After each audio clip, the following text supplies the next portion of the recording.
ఇవాళ విశాఖలో మోడీ పర్యటన, రైల్వే జోన్ కార్యాలయ భవనానికి శంకుస్థాపన. ప్రధాని రాకతో కట్టుదిట్టమైన ఏర్పాట్లు. సిరిపురం నుంచి ఏయూ గ్రౌండ్స్ వరకు రోడ్ షో.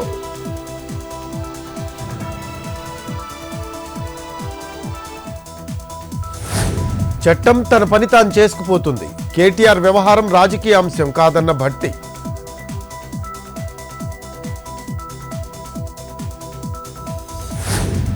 సుప్రీంకోర్టులోనూ న్యాయ పోరాటం చేస్తాం. వారం రోజుల్లో విచారణకు వస్తుందన్న కేటీఆర్. క్వాష్ పిటిషన్ను కొట్టివేసిన హైకోర్టు.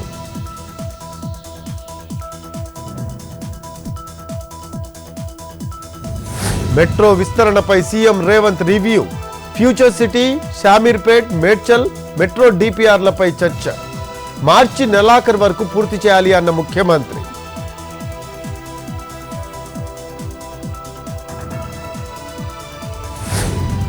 తెలుగు రాష్ట్రాల్లో సంక్రాంతి సందడి.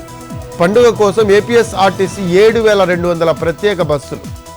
అదనపు ఛార్జీలు వసూలు చేయడం లేదని ప్రకటన.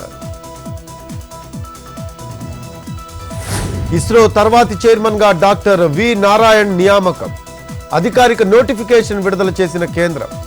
జనవరి 14న బాధ్యతల స్వీకరణ.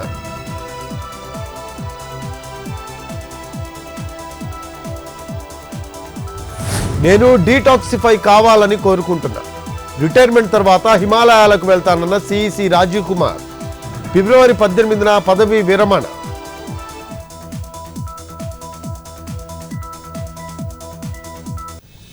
క్షీణించిన ప్రశాంత్ కిషోర్ ఆరోగ్యం. ఆసుపత్రికి తరలించిన కార్యకర్తలు.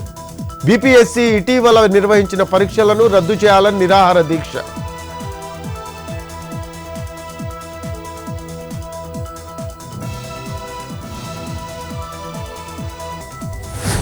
ప్రముఖ చిత్రకారుడు జగదీష్ మిట్టల్ కన్నుమూత. కళారంగానికి విశేష సేవలు అందించిన హైదరాబాద్. భార్య కమలతో కలిసి ఆర్ట్స్ మ్యూజియం ఏర్పాటు.